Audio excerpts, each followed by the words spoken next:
ay sino ba ang nauna, si Adan o si Kristo? Ang sagot po ng Biblia, ang unang tao na si Adan ay mula sa lupa. Sino po ang nauna? Si Adan po ang sabi ng Biblia. Ang pangalawang tao na si Kristo ay mula sa langit. So napakalinaw po ng sagot ng Biblia katupa, no? Na ang unang tao ay si Adan at ang pangalawang tao ay si Kristo.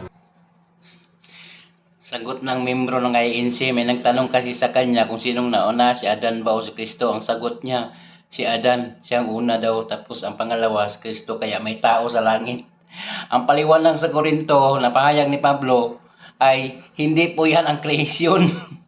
Bakit yung ginawang creation yung paliwanag? Ang paliwanag dyan ay yung pagkabuhay na maguli, na ukol sa lupa, na nasisira, namamatay.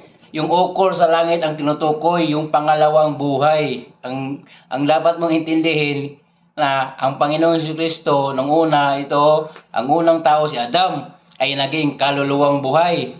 Ang huling Adam ay naging espiritong nagbibigay buhay.